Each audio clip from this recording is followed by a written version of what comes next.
The River Bride. Part 1. There is a saying among the elders. Water is life, but water is also the companion of spirits. And in the village of Otoakani, the people knew this truth better than anyone else. Their lives began and ended at the river. They fished from its depths, they fetched its water to cook and drink, and they offered sacrifices at its banks so the river would not turn against them. But they also feared it.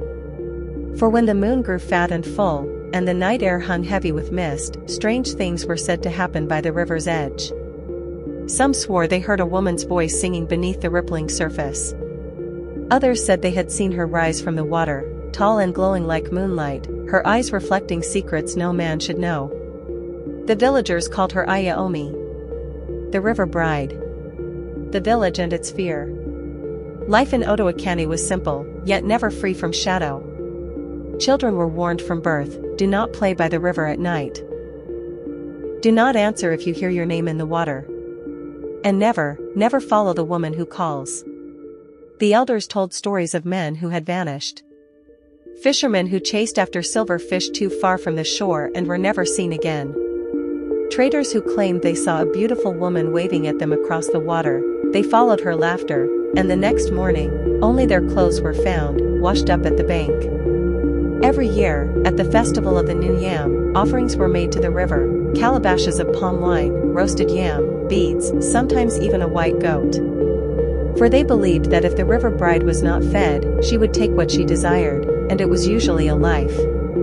Ade, the fisherman. In this village lived a man named Adielu, though most called him Ade. He was a fisherman, like his father before him, and his father's father before that.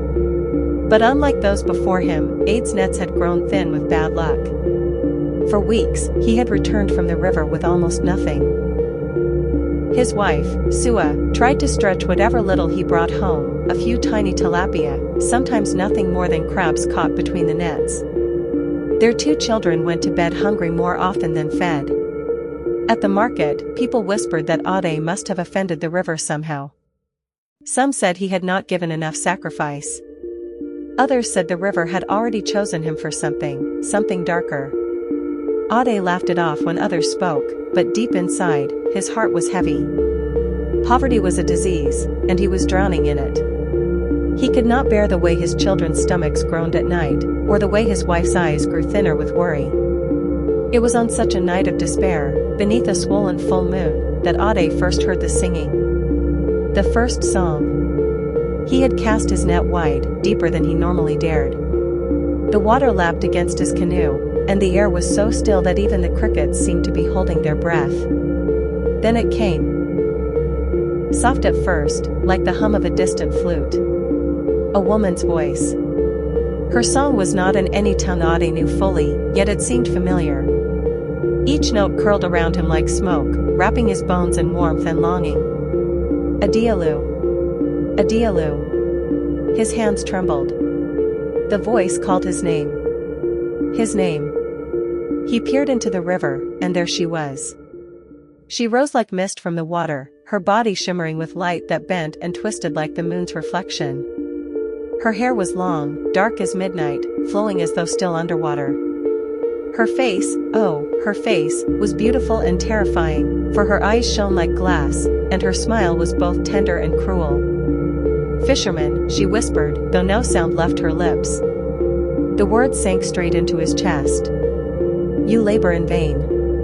But I can give you all that you desire." Ade gasped. His paddle fell into the canoe. His throat was dry, yet he forced out words. What do you want from me?" Her smile widened, though it never reached her cold, shimmering eyes. "Only what is already mine."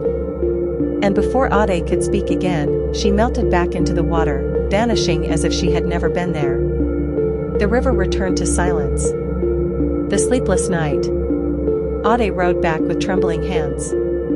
His nets were empty, but his mind was full. All through the night, he tossed on his raffia mat, sweat coating his brow. His wife stirred beside him, whispering in her sleep. But Ade could not rest. The river bride had spoken to him. She had called him by name.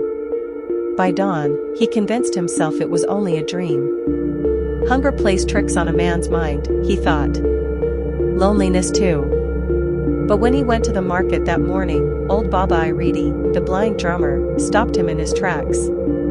"Ah, Adialu," the old man said, sniffing the air as though he could smell something clinging to him. "You went too far last night."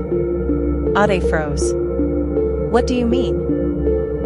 The blind man tilted his head, his milky eyes unseeing, yet sharp as a hawk's. "The river has marked you.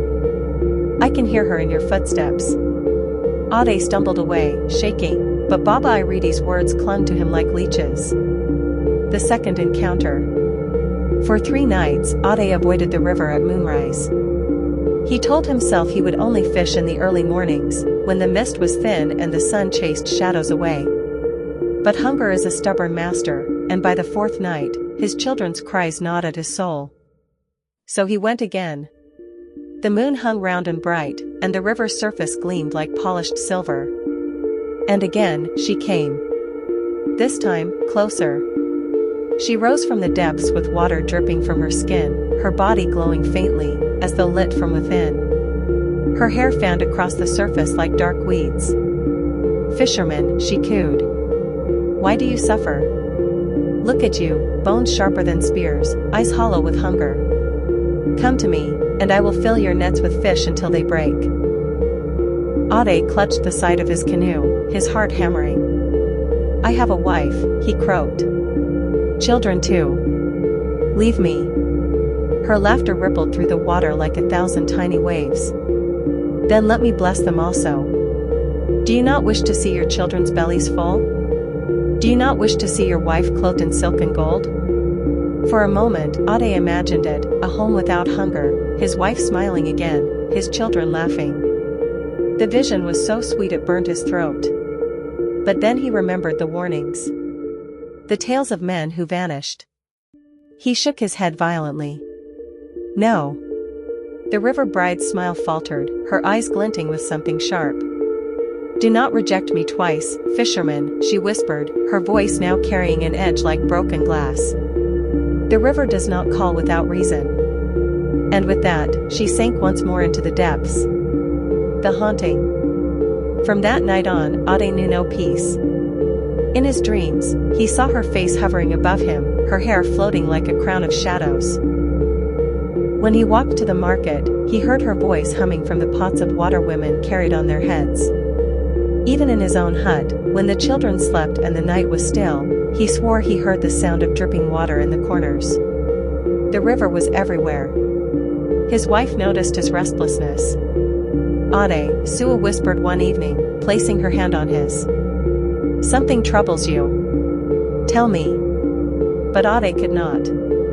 How could he speak of a spirit calling his name, offering wealth, promising blessings? If he told her, would she not think him mad? So he only shook his head and lay in silence. But the river bride was not finished with him. For when the next full moon came, Ade's life, and the fate of his family, would be forever changed. What will happen to Ade? Find out in the part 2.